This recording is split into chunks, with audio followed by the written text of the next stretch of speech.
Hello everyone, देखिए अब हम बात करते हैं Newton's first law of motion की। तो देखो, फर्स्ट लॉ ऑफ मोशन से भी इसको हम जानते हैं या फिर न्यूटन्स के फर्स्ट लॉ ऑफ मोशन, क्योंकि न्यूटन ने इसको बताया था। ठीक है, तो जो फर्स्ट लॉ ऑफ मोशन क्या कहता है, कहता है जो ऑब्जेक्ट रेस्ट पे है वो रेस्ट पे रहेगा, जो यूनिफॉर्म मोशन में है वो यूनिफॉर्म मोशन में रहेगा, अनलेस कि उस पर कोई एक्सटर्नल फोर्स अप्लाई ना की हो। ठीक है, क्योंकि एक्सटर्नल फोर्स आप अप्लाई करोगे, कंपेल करोगे, तो वो ऑब्वियस ही बात है रेस्ट से मोशन में आएगा, और मोशन में है तो वो रेस्ट में आएगा। ये तो बात है ही है। ठीक है, लेकिन जो मेन कहानी क्या है कि जो ऑब्जेक्ट है वो अपनी जो स्टेट है रेस्ट की, वो रेस्ट में ही रहना चाहेगा, और अगर उसकी स्टेट है यूनिफॉर्म मोशन की तो यूनिफॉर्म मोशन में ही रहेगा। ठीक है ना, तो यही बात यहाँ लिखी हुई है कि an object remains in state of rest में रहेगा। ठीक है, और यूनिफॉर्म मोशन या फिर उसका यूनिफॉर्म मोशन है, और वो भी in a straight line. Straight line का मतलब क्या है, और यूनिफॉर्म मोशन का तो मतलब पता है आपको, सेम स्पीड में होगा तो सेम उसी स्पीड में रहेगा, स्पीड भी चेंज नहीं होगी। और इन अ स्ट्रेट लाइन का मतलब क्या है, अगर उसकी डायरेक्शन जो है वो स्ट्रेट है तो स्ट्रेट ही चलेगा। ठीक है, ये नहीं कि अपने से डायरेक्शन चेंज करेगा। क्लियर। अनलेस, यहाँ पर लिख दिया उसने, unless compelled by some external applied force, जब तक उसको कंपेल ना की जाए, किससे, एक्सटर्नल फोर्स से। ठीक है ना, क्योंकि कोई भी चीज़ जब रेस्ट पे है, ठीक है, तो ये मोशन में कब आती है, जब आप इसको फोर्स दोगे, अपने ऐसे नहीं चल रहा है ये रेस्ट में। ठीक है, और यूनिफॉर्म मोशन में है अगर कोई चीज़, तो यूनिफॉर्म मोशन में ही रहेगी। ठीक है ना, सेम स्पीड में ही रहेगी। कब तक रहेगी बताओ, जब तक उस पर आप कोई एक्सटर्नल फोर्स अप्लाई ना करो। तो कई बार आप बोलते हो कि नहीं ये यूनिफॉर्म मोशन में चलिए तो रुक जाएगी, नीचे की क्या है हमारा, मान लो फ्रिक्शन है, तो उसकी वजह से रुक जाएगी। ठीक है, लेकिन अभी गैलीलियो का हमने पढ़ा था पिछले, उसमें क्या था, उसमें कि अगर आप स्मूथ सरफेस ले लो एक जिसमें फ्रिक्शन हो ही ना, तब उसने एक्सपेरिमेंट करके देखा था, तो क्या कहानी थी वहाँ पर कि सेम स्पीड से वो चलता है वहाँ पर। क्लियर है, इतनी बात समझ में आई, जो हमने एक्सपेरिमेंट किया था जिसमें सेम हाइट अचीव करता था वो। ठीक है, चाहे डिस्टेंस कितना भी है। ठीक है ना, तो वो टाइम ले लेता था उतना, जितना डिस्टेंस बढ़ता था उतना ही टाइम लेता था, तो स्पीड उसकी मेंटेन ही रहती थी। तो ये एक्सपेरिमेंट से उसे पता चला था, तो वहीं से ही न्यूटन ने ये कंक्लूजन निकाले थे अपने, जो न्यूटन का जो फर्स्ट लॉ है वो उसी के ऊपर बेस्ड था। क्लियर है, इतनी बात समझ में आई। तो न्यूटन का फर्स्ट लॉ क्या कह रहा है, सिंपली कि जो ऑब्जेक्ट रेस्ट में वो रेस्ट में रहेगा, यूनिफॉर्म मोशन में यूनिफॉर्म मोशन में रहेगा, स्ट्रेट लाइन में स्ट्रेट लाइन में रहेगा। कब तक, जब तक उस पर कोई एक्सटर्नल फोर्स अप्लाई नहीं की जा रही हो। क्लियर है, इतनी बात, ये चीज़ समझ में आनी चाहिए आपके। ठीक, उसके बाद हम बात करते हैं इनर्शिया की। इनर्शिया क्या है, देखो एक ऑब्जेक्ट है, इसकी प्रॉपर्टी है इनर्शिया। ठीक है, वो क्या प्रॉपर्टी है, प्रॉपर्टी मतलब क्या है, इसका गुण।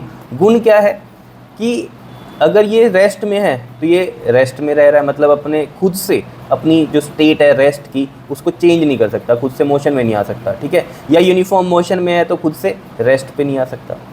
ठीक है, या स्ट्रेट लाइन में है अगर, तो कोई और डायरेक्शन में नहीं जा सकता बाय इटसेल्फ। क्लियर, तो यानी कि ये क्या है, प्रॉपर्टी है किसकी, ऑब्जेक्ट की। अब आप कहोगे सर यही तो न्यूटन्स का फर्स्ट लॉ भी कह रहा था कि खुद से चेंज नहीं करेगा, तो बात सही है। ठीक है, तभी तो हम न्यूटन्स के फर्स्ट लॉ ऑफ मोशन को भी क्या बोलते हैं, लॉ ऑफ इनर्शिया भी बोलते हैं। तो ये भी याद रहना चाहिए आपको कि न्यूटन के फर्स्ट लॉ ऑफ मोशन को हम क्या बोलते हैं, लॉ ऑफ इनर्शिया भी बोलते हैं।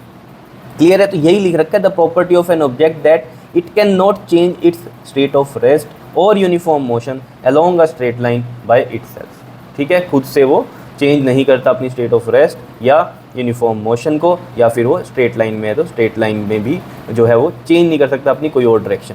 ठीक है, तो ये इनर्शिया है। ठीक, अब इनर्शिया का हमें पता कैसे चलता है कि किस में इनर्शिया ज़्यादा है किस में कम है, तो जिसका मास ज़्यादा उसका इनर्शिया ज़्यादा। तो यानी कि मास जो है उससे, मतलब मास से हम क्या कर सकते हैं, मेजर कर सकते हैं कि इनर्शिया कितना है। जैसे मान लो एक आपके पास एम्प्टी बॉक्स है, ठीक है, और एक है हैवी बॉक्स है, इसमें कुछ सामान है मान लो। ठीक है, ये हैवी है और ये क्या है हमारा, एम्प्टी बॉक्स है। ठीक, तो इसमें इनर्शिया हमें कैसे पता चल रहा है, इसके मास से। कैसे, इसका मास क्या है, ज़्यादा है, हैवी है ये। ठीक है, तो ये अपनी स्टेट ऑफ रेस्ट में ज़्यादा रहेगा, मतलब ज़्यादा कहने का मतलब ये है कि इसको तो मैं हल्की सी फोर्स दूंगा तो ये यहाँ से अपनी स्टेट चेंज कर लेगा।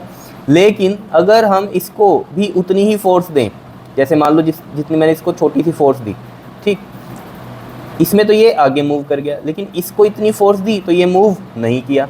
तो यानी कि इसमें इनर्शिया ज़्यादा है तभी मूव नहीं किया, अपनी स्टेट ऑफ रेस्ट में तो रेस्ट में ही रह रहा है वो।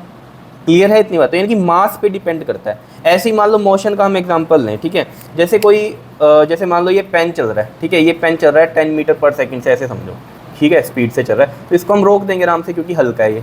लेकिन अब ट्रक चल रहा हो 10 मीटर पर सेकंड से, तो क्या हाथ से रोक सकते हैं, नहीं रोक सकते। ठीक है ना, तो वो मोशन में तो मोशन में ही रहेगा अपनी। तो यानी कि उसमें इनर्शिया ज़्यादा है।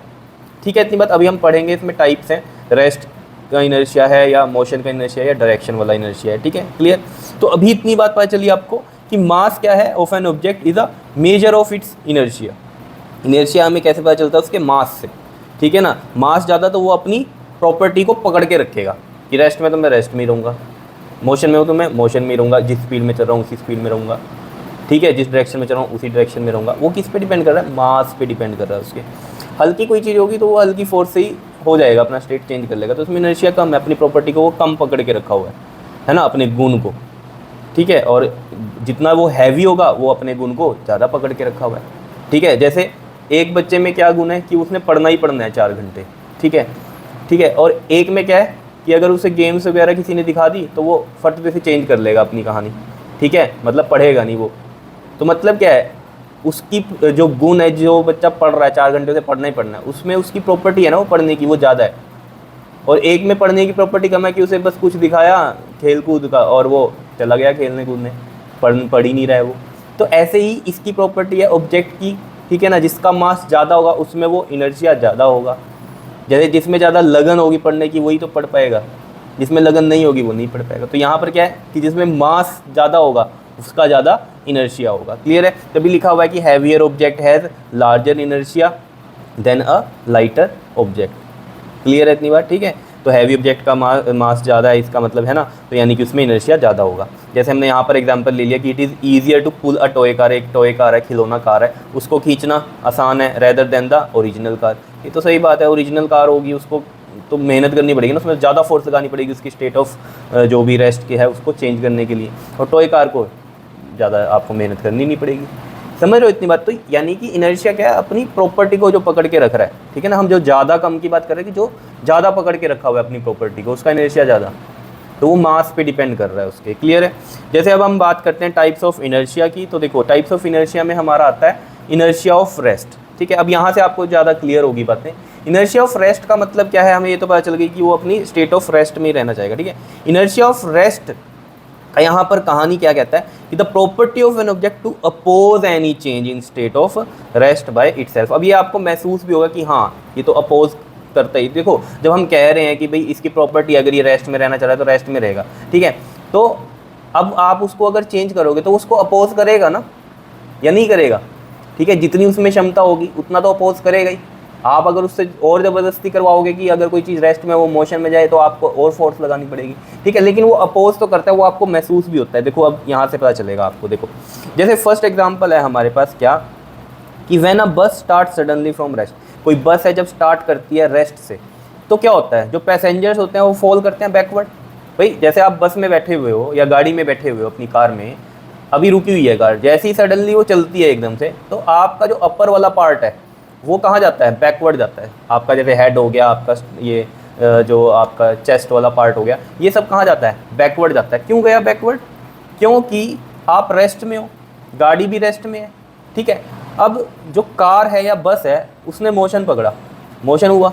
ठीक, अब आपके जो पैर हैं, जो नीचे फीट हैं, वो उससे टच हैं गाड़ी से के फ्लोर से, है ना, और बस के फ्लोर से कह सकते हैं हम। तो वो गाड़ी या बस जब चली तो आपके जो पैर हैं या जो नीचे वाला पार्ट है वो भी उससे टच कर रहा है, और पैर आपके टच कर रहे हैं उसके फ्लोर से, तो वो भी मोशन में आ गया, तो वो तो आगे चला गया उसके साथ। लेकिन जो आपका अपर पार्ट है वो क्या कर रहा है? वो अपोज कर रहा है कि वो अपनी स्टेट ऑफ रेस्ट में रहना चाहता है, जो उसकी पोजीशन पहले थी ना। जैसे ये कार है, आप मान लो, ठीक है, ये कार है, इस तरीके से मान लो ये कार यहाँ पर है। ठीक है, तो आप भी यहीं पर ही हो इसमें बैठे हुए। अब कार यहाँ आ गई, पोजीशन कार की यहाँ आ गई।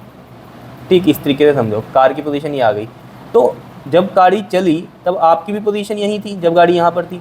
जब गाड़ी चली तो अपर वाला जो पार्ट है वो यहीं पर ही रहना चाहता है, जबकि गाड़ी तो आगे जा रही है, तो वो पीछे रहने की जो कोशिश करता है, वो यानी कि क्या कर रहा है? अपोज कर रहा है किसको? कि वो मोशन में नहीं जाना चाहता, वो उसी अपनी स्टेट ऑफ रेस्ट में रहना चाहता है। तो वो उस पोजीशन को मेंटेन करने के चक्कर में जो अपर पार्ट होता है ना, वो आपका कहाँ जाता है? बैकवर्ड जाता है, क्योंकि वो उसकी पोजीशन है ना बैकवर्ड। क्यों? क्योंकि गाड़ी आगे गई, आप भी आगे गए। ठीक है, पोजीशन तो ये है, तो जो आपका अपर पार्ट है वो ये वाली पोजीशन पे ही रहना चाहता है, तो वो बैकवर्ड जाता है, उसको लगता है वहाँ पर है। क्लियर है इतनी बात? तो ये चीज़ आपको समझनी है कि क्या कर रहा है? अपोज कर रहा है।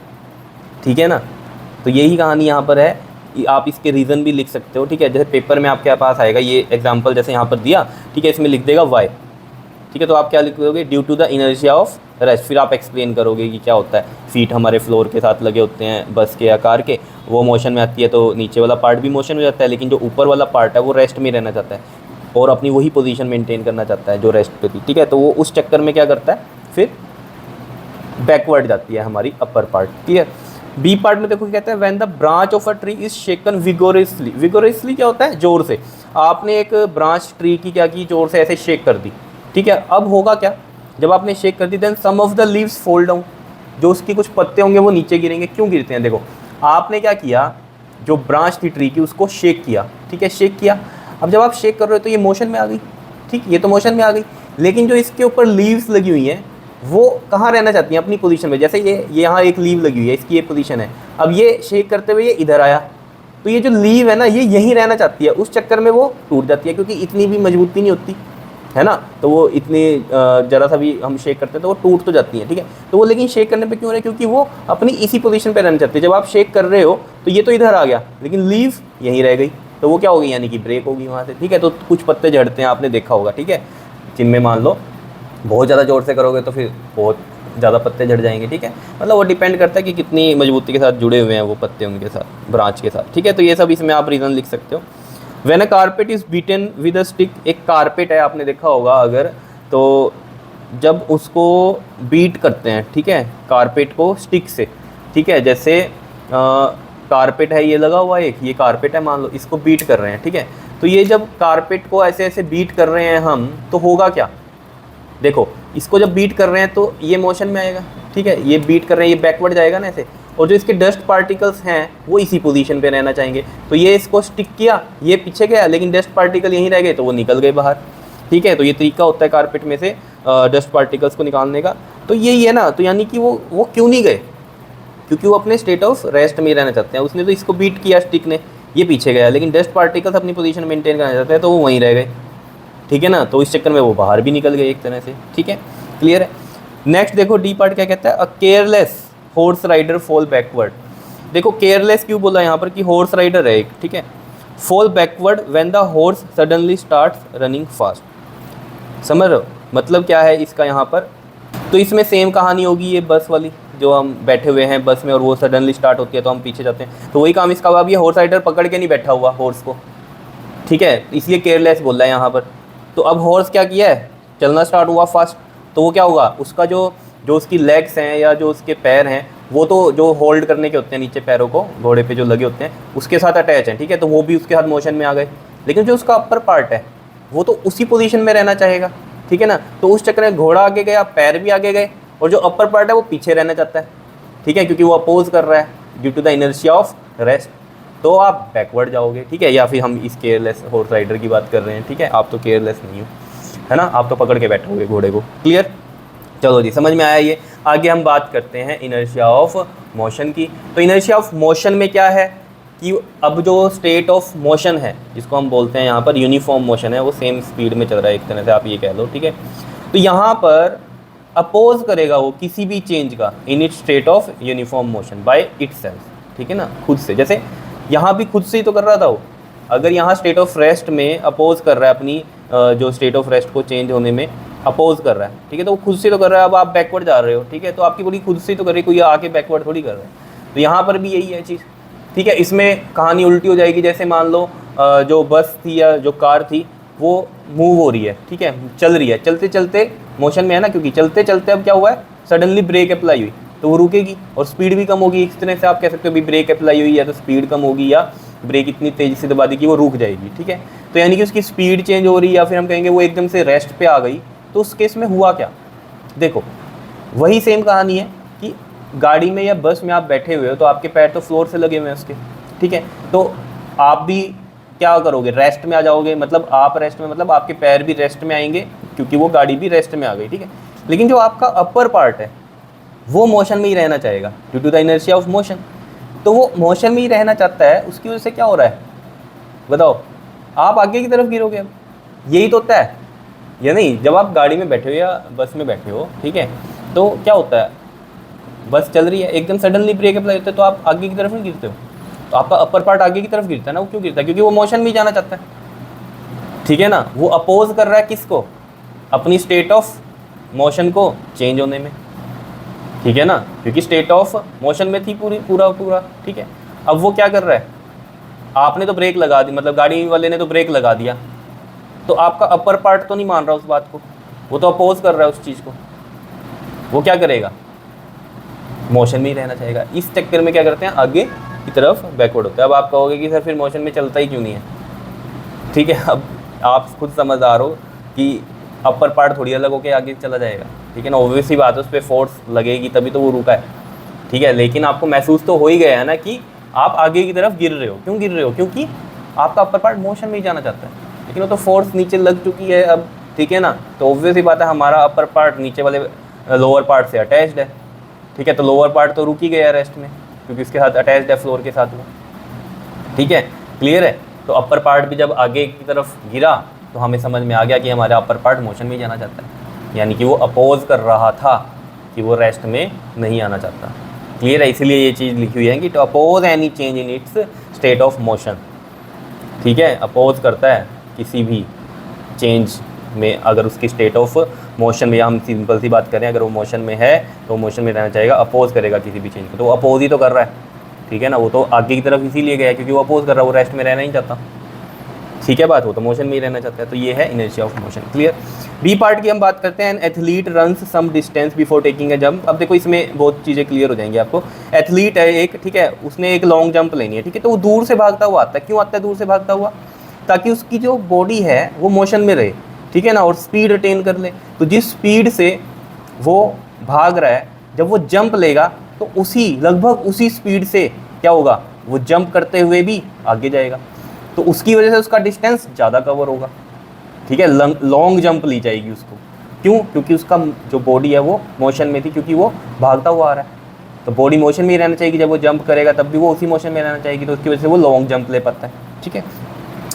सी पार्ट क्या है? In a game of cricket a fast bowler comes running from a long distance before throwing the ball. ये भी बात सही है। देखो अब जब आपने गेम ऑफ क्रिकेट की बात कर रहे हैं हम यहाँ पर, या आपने क्रिकेट खेला भी है, तो जो फास्ट बॉलर है वो पीछे से भागता हुआ आता है। जो स्पिनर होता है ना, वो वहीं से मतलब जो अपनी विकेट्स होती है ना, उसके थोड़ी सी दूर से ही दे देता है बॉल को, है ना।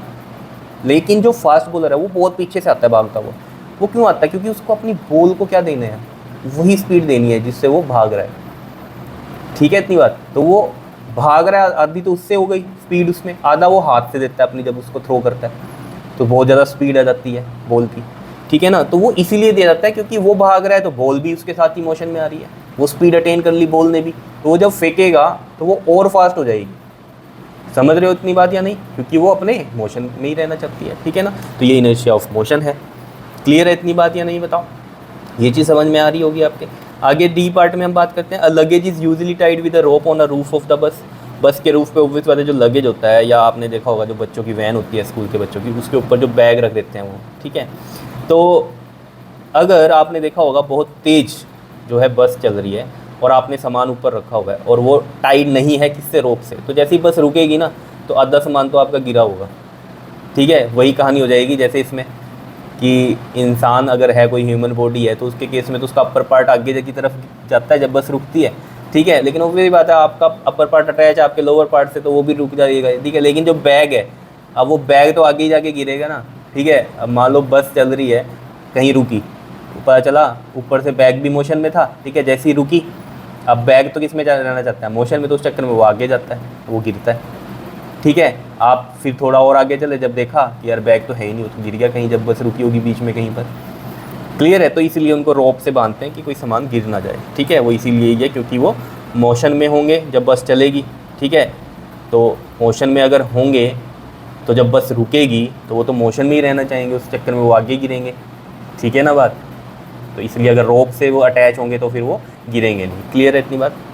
जैसे हमारा अपर पार्ट नीचे वाले पार्ट से बंधा हुआ है, तो इसलिए तो गया नहीं आगे, ठीक है। इतनी बात, कहीं सोचो कि अलग होके क्यों नहीं निकल गया, ठीक है। चलो आगे की बात करते हैं हम इनर्शिया ऑफ डायरेक्शन की। इनर्शिया ऑफ डायरेक्शन भी देखो वही बात है कि अपनी जो स्टेट ऑफ जो डायरेक्शन है उसको अपोज करेगा चेंज होने से, ठीक है। देखो कैसे, the property of an object to oppose any change in its direction of motion, ठीक है ना। अपोज करेगा किसी भी चेंज को अपनी डायरेक्शन में। डायरेक्शन जो ऑफ मोशन है उसमें। ठीक है, देखो कैसे इस चीज़ को समझो। जैसे आप स्ट्रेट जा रहे हो गाड़ी में, ठीक है, जैसे आप ये एग्जांपल लो, आप क्या कर रहे हो, ये गाड़ी में स्ट्रेट जा रहे हो, ठीक। अब गाड़ी में आप भी बैठे हो यहाँ पर, ठीक। अब आपने खुद देखा होगा जब जैसे ही गाड़ी ऐसे इधर टर्न लेती है, ठीक है, यहाँ टर्न ली, तो आप जब यहाँ पोजीशन में पहुँचे ना, तो आपको ऐसा लगता है आप इस साइड गिर रहे हो। इस साइड क्यों गिर रहे हैं? क्योंकि आपकी बॉडी की जो डायरेक्शन थी वो इस साइड थी, तो गाड़ी ने इधर मोड़ दिया। अब जब इधर मोड़ दिया तो आपका अपर पार्ट किस डायरेक्शन में जाना चाहता है? वो स्ट्रेट ही जाना चाहता है, तो आप इस साइड गिरते हो, ठीक है। अब इसका ये एग्जांपल ऐसा ले लो क्या, कि जैसे गाड़ी ऐसे चल रही है स्ट्रेट, अब गाड़ी को मुड़ना है इधर, जब वो इधर मुड़ेगी तब आप इस साइड ऐसे आउटवर्ड इस साइड लगता है आपको कि इस साइड गिर रहे हो। क्यों? क्योंकि आप इस साइड मतलब स्ट्रेट में ही जाना चाहते हो। समझ रहे हो इतनी बात? ऐसा मैं फील होता है ना आपको कार में, जब गाड़ी टर्न लेती है तो आप ऐसे आउटसाइड को जाते हो। क्यों? क्योंकि डायरेक्शन क्या है आपकी? स्ट्रेट चल रही है, स्ट्रेट में ही बॉडी जाना चाहती है, तो वो अपोज कर रही है इस इधर जाने को, तभी तो आप इस साइड गिरते हो। क्लियर है? इतनी बात समझ में आ रही है? बताओ। तो ये चीज़ आपकी समझ में आ गई होगी। When a bus or car takes a sharp turn then we tend to fall outward, ठीक है। The rotating wheel throw out mud tangentially. अब ये जितने भी एग्जांपल्स हैं ना, ये पेपर में आएंगे ऐसे लिखे हुए और कहेंगे वाई, तो ये पता होना चाहिए आपको किसकी वजह से है। तो आपने लिखना है, जैसे ये वाली आ जाए कहानी आपके पास, ठीक है ना, कि then we tend to fall outwardly, तो आप कहोगे due to the inertia of direction, ठीक है। थोड़ा एक्सप्लेन भी कर सकते हो जैसे ये मैंने किया यहाँ पर। अभी एनसीईआरटी में जहाँ पर क्वेश्चन आएंगे तो हम थोड़ा एक्सप्लेन कर देंगे वहाँ पर। बी पार्ट में देखो क्या कहता है, the rotating wheel throw out the mud tangentially. अब देखो जो रोटेटिंग व्हील है, जैसे आपने देखा होगा बाइक वगैरह पे, ठीक है, तो उस पर आपने देखा होगा जैसे आप लोग 3 लोग बैठे हो, जो तीसरा बैठा होता है ना पीछे, और बारिशों के दिन है, तो आप देखना उसकी शर्ट पूरी ख़राब हो जाती है पीछे। क्यों? क्योंकि देखो टायर है, ठीक है, टायर ऐसे रोटेट कर रहा है, ठीक, ऐसे रोटेट कर रहा है। तो यहाँ इस पर्टिकुलर में आप देखो, अगर हमें पता है कि रोटेटिंग में क्या होता है, एक पर्टिकुलर पॉइंट पे डायरेक्शंस होती हैं, है ना। जैसे इस पर्टिकुलर पॉइंट पे टेंजेंशियल ये डायरेक्शन होगी, इस पर्टिकुलर पॉइंट पे डायरेक्शन ये होगी। तो यहाँ पानी पड़ा है, ठीक है, इस जैसे ये घूम रहा है तो इस पॉइंट पे डायरेक्शन ये है, तो यहाँ पर ये पानी है जो हम कह रहे हैं मड या जो कीचड़ जो हम बोल रहे हैं मड को, ठीक है, ये सब क्या आएगा? ऊपर आएगा यहाँ पर, क्योंकि व्हील रोटेट कर रहा है ऐसे, ठीक है। तो यहाँ पर ये ऐसे लगते हुए इसके ऐसे ऊपर आएगा, ठीक है ना। तो यहाँ पर्टिकुलर पे डायरेक्शन ये होगी। और यहाँ बाइक पे क्या कर रहे हो? आप बैठे हुए हो, यहाँ ये बाइक की सीट है मान लो, ठीक है, तो यहाँ आप बैठे हो, तो ये क्या करेगा आपको? यहाँ पर खराबी करेगा आपकी शर्ट को, ठीक है। तो ऐसा क्यों हो रहा है? क्योंकि यहाँ डायरेक्शन क्या है इसकी? ये वाली पर्टिकुलर डायरेक्शन है। तो ये देख लो, ये मड क्या हो गया? इसी डायरेक्शन में आ गया। समझ रहे हो ना? इसके साथ लग के ये इस डायरेक्शन में आ गया। क्लियर है इतनी बात या नहीं? बताओ। घूम के आ रहा है ना ये, ऐसे यहीं तो नहीं पड़ रहा, इसके साथ लग के ऐसे आया डायरेक्शन में, ठीक। तो rotating wheel throw out mud tangentially. उसके बाद कहते हैं the sparks produced when knife is sharpen. अब देखो आपने देखा होगा नाइफ को जब शार्प करते हैं, ऐसे रोटेटिंग पार्ट ही होता है वो भी, ठीक है। यहाँ पर जब नाइफ को लगाते हैं, ठीक है, शार्प करने के लिए उसको, तो यहाँ पर क्या होता है? चिंगारियाँ निकलती हैं, ठीक है। तो वो चिंगारियाँ भी आपने देखा होगा ग्राइंडिंग व्हील पे, वो टेंजेंशियली, जैसे ये मड ऐसे टेंजेंशियली ऊपर जा रहा है ना। टेंजेंशियली का मतलब समझो पहले तो, टेंजेंशियली होता है जैसे ये सर्कल है ना, इस पे इस तरीके से हो गया, ये है तो ये इस तरीके से हो गया ऐसे। तो यहाँ पर है तो ये टेंजेंशियली ऐसे जा रहा होगा, ठीक है। यहाँ कर रहे हो, ये स्पार्क ऐसे निकल रही होंगी इधर इधर ही, ठीक है ना। तो ये वही है कहानी की स्पार्क यहाँ हो रही है, लेकिन व्हील तो रोटेट कर रहा है, तो यहाँ पर्टिकुलर डायरेक्शन ये है, तो वो टेंजेंशियली उसके स्पार्क्स दिखते हैं हमें, ठीक है। तो ये भी सब क्या है? इनर्शिया ऑफ डायरेक्शन की वजह से है, ठीक। अब देखो ये डी पार्ट से जो है बहुत ज़्यादा क्लियर हो जाता है इनर्शिया ऑफ डायरेक्शन। कहता है a stone tied to one end of a string. एक स्टोन को आपने टाई कर दिया धागे के साथ, ठीक है, और उसका एक एंड आपने पकड़ा हुआ है, ठीक है। And wheeled in a circle, मतलब व्हील्ड का मतलब क्या होता है? जोर से घुमाना, ठीक है। व्हील्ड मतलब क्या होता है? जोर जोर से घुमाना, ठीक है। तो जोर से आपने घुमाया, in a circle goes away tangentially. क्या कह रहा है? And wheeled in a circle goes away tangentially if the string breaks. अगर आप घुमाते हुए क्या हो जाए? स्ट्रिंग ब्रेक हो जाए, तो वो पत्थर क्या जाता है? टेंजेंशियली जाता है। क्यों जाता है? देखो आप उसको जैसे मान लो राउंड राउंड घुमा रहे हो, ठीक। तो जैसे पत्थर यहाँ पहुँचा, ठीक, आप यहाँ से यहाँ खड़े हो और इसको पत्थर को यहाँ बांधा हुआ है आपने, ठीक है, ऐसे करके घुमा रहे हो आप, ठीक। अब यहाँ से क्या हुआ? जैसे मान लो इस पर्टिकुलर की हम बात करें, तो यहाँ से थ्रेड टूट गया, तो इस पर्टिकुलर सर्कल में ही हम घुमा रहे थे उसको, ठीक है। तो इस पर्टिकुलर सर्कल में डायरेक्शन ये होगी, तो आप देखना वो जो स्टोन होगा ना वो ऐसे जाता है। क्लियर? तो ये क्या है कहानी? डायरेक्शन की है कि इस पर्टिकुलर पॉइंट पर डायरेक्शन ये थी, तो वो यहाँ से टूट गया, तो ऑब्वियस बात है अपनी डायरेक्शन अटेन करेगा, तो वो टेंजेंशियली जा रहा है, ठीक है। If the string breaks, tangentially का मतलब पता होना चाहिए आपको। कोई भी सर्कल है, ये टेंजेंशियली हो गया, ये टेंजेंशियली हो गया, इस पर्टिकुलर पॉइंट पे अगर आके टूटेगा जो है स्ट्रिंग, तो ये जो पत्थर है कहाँ, इस डायरेक्शन में जाएगा। अगर पत्थर यहाँ है और इस पॉइंट पर आके टूटता है स्ट्रिंग या धागा जो हम कह रहे हैं, ठीक है, तो वो पत्थर ऐसे जाएगा। ये है टेंजेंशियली डायरेक्शन का मतलब। क्लियर है? तो ये चीज़ें समझ में आई होंगी आपको, ठीक है। अभी हम इनके क्वेश्चंस करेंगे नेक्स्ट वीडियो में, जो आपके एग्जांपल्स दिए हुए हैं एनसीईआरटी की बुक में, ठीक है। तो आपको और ज़्यादा क्लियर हो जाएगा। ये सिर्फ आपको क्या था, एक थ्योरी समझानी थी यहाँ से कि आपको क्लियर हो जाए कि क्या टॉपिक है हमारे। क्लियर? ओके जी, थैंक यू।